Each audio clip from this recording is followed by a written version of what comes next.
ರಾಯಚೂರು ಜಿಲ್ಲೆಯಲ್ಲಿ ಈಗಾಗಲೇ ಮುಂಗಾರು ಪೂರ್ವ ಮಳೆ ಆಗ್ತಾ ಇದೆ. ಹೀಗಾಗಿ ಜಿಲ್ಲೆಯಾದ್ಯಂತ ರೈತರು ಬಿತ್ತನೆಗಾಗಿ ಸಿದ್ಧತೆ ಮಾಡ್ಕೊಳ್ತಿದ್ದಾರೆ.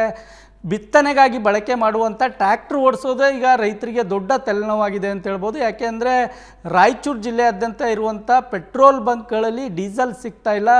ರೈತರು ಕ್ಯಾನ್ಗಳನ್ನು ತೆಗೆದುಕೊಂಡು ಬಂದರೂ ಕೂಡ ಡೀಸೆಲ್ ಈಗಾಗಲೇ ಬಂಕ್ ಸಿಬ್ಬಂದಿಗಳು ಹಾಕ್ತಾ ಇಲ್ಲ. ಹೀಗಾಗಿ ಈ ವಿಷಯ ಕುರಿತಂತೆ ಮಾತಾಡಲಿಕ್ಕೆ ನನ್ನ ಜೊತೆ ರಾಯಚೂರು ಜಿಲ್ಲಾಧಿಕಾರಿಗಳಿದ್ದಾರೆ, ಅವ್ರನ್ನೇ ಮಾತಾಡಿಸ್ತೀನಿ ಅಂತ. ಮೇಡಮ್, ಈಗ ರಾಯಚೂರು ಜಿಲ್ಲೆಯಾದ್ಯಂತ ಈಗ ಡೀಸೆಲ್ ಸಮಸ್ಯೆ ಆಗ್ತಾ ಇದೆ. ಏನು ಮೇಡಮ್ ಪ್ರಾಬ್ಲಮ್ ಏನು? ಈಗ ಸಪ್ಲೈನಲ್ಲಿ ಯಾವುದೇ ಪ್ರಾಬ್ಲಮ್ ಇಲ್ಲ.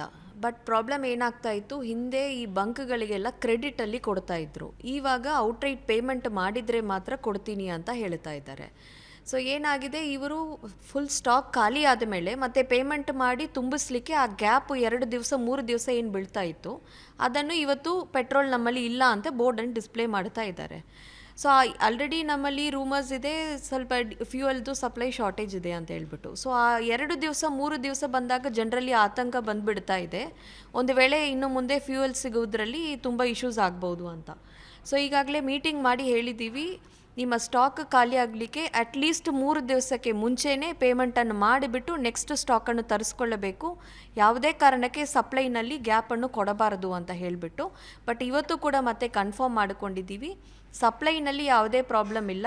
ಈ ಕ್ರೆಡಿಟ್ ವ್ಯವಸ್ಥೆಯನ್ನು ಕ್ಯಾನ್ಸಲ್ ಮಾಡಿ ಪೇಮೆಂಟ್ ಮಾಡಿದರೆ ಮಾತ್ರ ಕೊಡ್ತೀವಿ ಅಂತ ಹೇಳಿದ್ರಿಂದ 1-2 ದಿವಸ ಗ್ಯಾಪ್ ಆಗ್ತಾ ಇದೆ. ಸೊ ಆದ್ದರಿಂದ ಮತ್ತೆ ಆ ಮಧ್ಯದ ಏನು 2 ದಿವಸ ಗ್ಯಾಪ್ ಆಗುತ್ತದೆ ಅದರದ್ದು ಮತ್ತೆ ಸರ್ಜ್ ಬರುತ್ತೆ.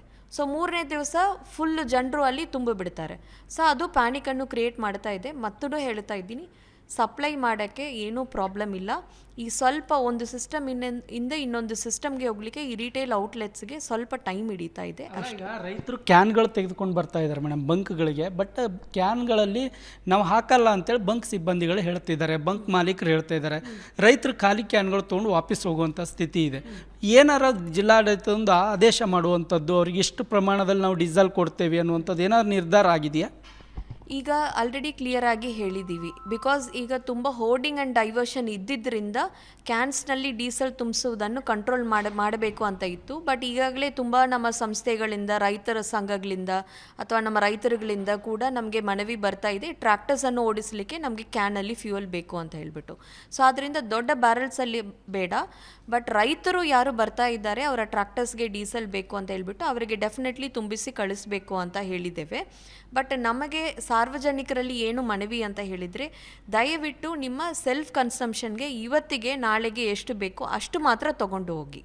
ತುಂಬ ಜಾಸ್ತಿ ತೊಗೊಂಡೋಗಿ ನೀವು ಸ್ಟಾಕ್ ಮಾಡಿದರೆ ಮತ್ತೆ ನಮಗೆ ಸಪ್ಲೈ ಸಿಗೋದು ಟೈಮ್ ಆಗುತ್ತದೆ, ಮತ್ತೆ ಸ್ವಲ್ಪ ಸಿಗ್ತಾ ಇಲ್ಲ ಅಂತ ಹೇಳಿಬಿಟ್ಟು ಇನ್ನೂ ಜನರು ಜಾಸ್ತಿ ಆಗಿ ಹೋಗುವಂಥ ಪರಿಸ್ಥಿತಿ ಆಗುತ್ತದೆ.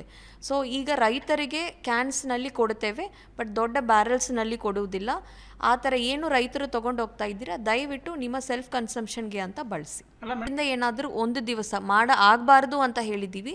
ಏನಾದರೂ ಸ್ವಲ್ಪ ವ್ಯತ್ಯಾಸ ಆದರೆ ದಯವಿಟ್ಟು ಪ್ಯಾನಿಕ್ ಆಗಬೇಡಿ, ಆ ಒಂದು ದಿವಸದಲ್ಲಿ ಆ ಸಮಸ್ಯೆ ಬಗೆಹರಿಯುತ್ತದೆ. ಈಗ ಇದ್ರ ಕುರಿತಂತೆ ಜಿಲ್ಲಾಡಳಿತದಿಂದ ಏನಾದರೂ ಸಭೆ, ಡೀಲರ್ಸ್ಗಳ ಸಭೆ ಅದು ಏನಾದರೂ ಆಗಿದೆಯಾ ಸರ್ ಮೇಡಮ್? ಇವತ್ತು ಬೆಳಗ್ಗೆ ಎಲ್ಲ ಡೀಲರ್ಸು ಮತ್ತು ನಮ್ಮ ರೀಜನಲ್ ಮ್ಯಾನೇಜರ್ಸನ್ನು ಕೂಡ ಕನೆಕ್ಟ್ ಮಾಡಿಬಿಟ್ಟು ಎಲ್ಲರಿಗೂ ಕೂಡ ಸಭೆ ಮಾಡಿದ್ದೀವಿ. ಅವರು ಹೇಳಿದ್ದು ಇದು 2 ಇಶ್ಯೂ. ಸೊ ನಿಮ್ಮ ಕಡೆಯಿಂದ ಏನೇನು ಮಾಡಬೇಕು ಅಂತ ಹೇಳಿಬಿಟ್ಟು ಅವ್ರಿಗೂ ಕೂಡ ಹೇಳಿದ್ದೀವಿ. ಸ್ಪೆಸಿಫಿಕಲಿ ಟೈಮ್ಗೆ ಪೇಮೆಂಟ್ ಮಾಡಿಬಿಟ್ಟು ಸಪ್ಲೈಯನ್ನು ತರಿಸ್ಕೊಳ್ಳಿ ಅಂತ ನಿರ್ದಿಷ್ಟವಾಗಿ ಹೇಳಿದ್ದೇವೆ.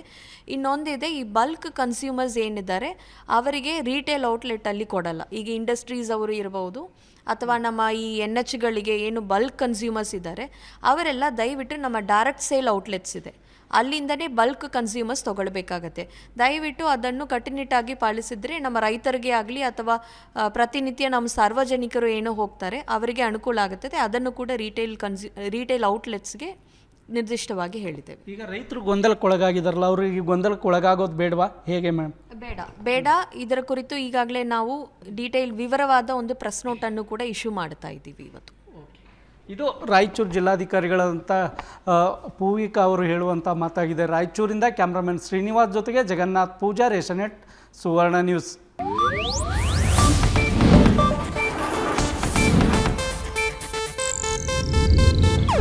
ಇದು ಏಷ್ಯಾನೆಟ್ ನ್ಯೂಸ್ ನೆಟ್ವರ್ಕ್ ಪ್ರಸ್ತುತಿ.